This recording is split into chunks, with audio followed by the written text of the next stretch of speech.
Your determination to shed light on the part of the system that you own here, and to engage with your neighborhood, to lean into that space, even if it's discomforting, will mark you as an activist genuinely committed to international change.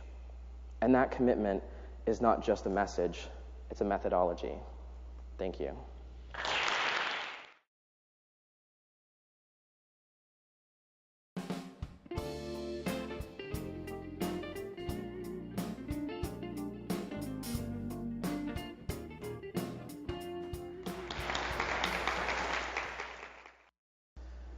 When I was 16, at the height of my impatience, I traveled to DC and pretended to be a law student so I could join an international law society and rub elbows with great attorneys.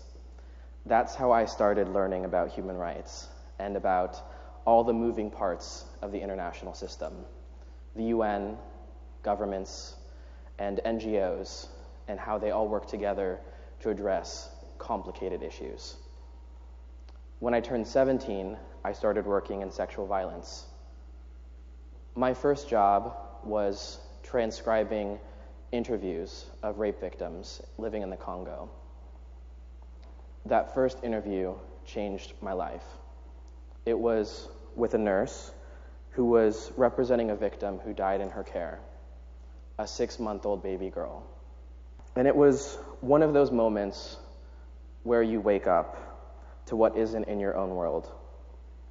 And what I saw was not just an individual or a family suffering, but an entire community, an entire society that was facing the material threat of armed conflict and structures of inequality that were deeply embedded.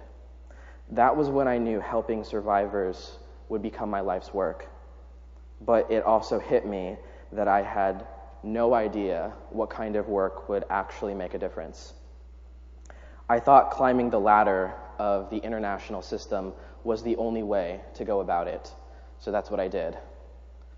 I worked for the UN, for governments, for NGOs, and I became one of the fiercest and loudest human rights activists out there. I started my own human rights organization at 19, and later on I became director of a coalition of NGOs, Nobel laureates, and experts of over 5,000, all working to end sexual violence and conflict. And it took me getting there to realize that there was something fundamental missing from the international system, and that there are certain things it's incapable of doing. And it's a symptom of what we in our societies are unwilling to do, of the radical tolerances, empathy, and critical reflection that we don't see. I was at a conference recently, and I was listening to a really passionate group of survivors, and a young girl about 18 stood up, and she shared her frustration with the room, and she said, "Conflicts are becoming more frequent, violence is becoming more brutal. Our stories are stalling for international attention. Why are we here? What are we doing that's not working?" I thought this was really compelling and stark, and I just want to delve into that. The problem runs so deep that survivors can physically be at the UN, the seat of the international system, and still feel unheard. This needs to lead us to an embrace of realism. It needs to lead us to a place of understanding that we have not trained ourselves to do the work we need to. And that training comes in investing in the kinds of solidarities that aren't built into the international system. So where to begin? First comes recognition. Part of what's been missing for me from the very beginning is an acknowledgement of complicity, our complicity, the global north, in calling out deeply embedded structures in other countries, but never being comparative. The same structures that exist to disadvantage women in Mozambique and Uganda exist here in Harlem and the Bronx. And to prove that, we showed donors narratives of girls living in Harlem and in Mozambique, and we asked them to take a guess of where the girls were from. And they couldn't do it. They got it wrong every time. And this is really challenging to accept, But the moment that we engage in that system of separates, of them, not us, when we choose to highlight stories of suffering, instead of the choices that were made to allow people to suffer, we fixate on international issues in a way that traps us. So we might feel aware of what's going on, but we never really know what to do about it or how to engage it. Another way to consider recognition are the ways good people might make bad decisions. Here's an example. Nobody in this room can justify why survivors shouldn't be able to set their own agenda. At least I hope not. Or why there's a fundamental lack of trust in women, especially black women, who don't have fancy degrees or fancy offices to run their own organization. But that's what happens every single day with donors and with governments. And if we don't claim this, if we don't call ourselves out just by way of naming, of telling truth, we can't reckon with that. We can't hold those questions. Second, there's intention and commitment. Intention here is a willingness to do what we can to understand the world around us and how we play a role in that and how we operate it. That kind of discernment about the role we play is also about knowing ourselves, often uncomfortably, and being willing to be vulnerable. Many of the survivors I've met have echoed my own pain of what it means to be a rape survivor, to have experienced the most intimate kind of violence. That's my vulnerability. It gives me a deep and abiding sense of connection to the issue. But owning yours will allow you, whatever it is, will allow you to be moved by the truth of someone else's situation. And it's from that place that transformative action must come to ensure that we aren't replicating systems of oppression when we try to help people. Part of the problem is an unwillingness, or perhaps fear, of doing difficult personal work and paying attention to one's own community, because it's always there. Poverty and violence in the Congo needs to be eradicated and addressed. But those same structures which might exist here are consciously avoided. Once that sort of intention of undoing becomes instinctual for you, it will change how you and others around you approach it. Finally comes action, where you make it real in your everyday life. Remember, we can't fix things about the international system without first reclaiming and repairing our relationship to our community and to the space around us. That's where I think really the paradox in what's possible lies.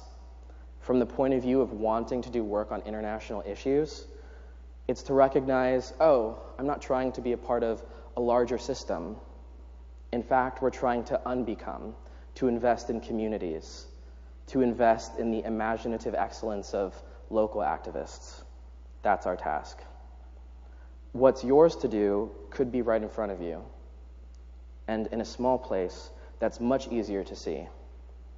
Sometimes it's one connection and strengthening your humility to that space that can make the difference. And we know this works.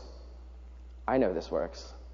Because the successes we have seen in the world have all come from the bottom up. They haven't come from the top down. It's all from women and survivors working at the grassroots level. When you break open the potential of community work, you find renewal, and you come head to head with the ethos that has led every successful movement in this century and the last one. From the civil rights movement to the interfaith women in Liberia who said enough is enough and they ended the civil war, to the women in Syria today who, however uneasily, are working to take care of children, to tend to graves, to set up soccer clubs to keep their children busy and away from ISIS. That's the movement for peace. It's setting groundwork at the local level. Now imagine if that call to community was built into the system and we carried it with us. We automatically invested in it. Imagine the institutions we're a part of if they automatically invested in this kind of organizing. instead of having to constantly catch up on what's trying to make a difference and what's really making a difference, and that's community. I'm asking you to consider these 3 steps toward reforming the international system as the vital task of the moment. Your determination to shed light on the part of the system that you own here, and to engage with your neighborhood, to lean into that space, even if it's discomforting, will mark you as an activist genuinely committed to international change. And that commitment is not just a message, it's a methodology.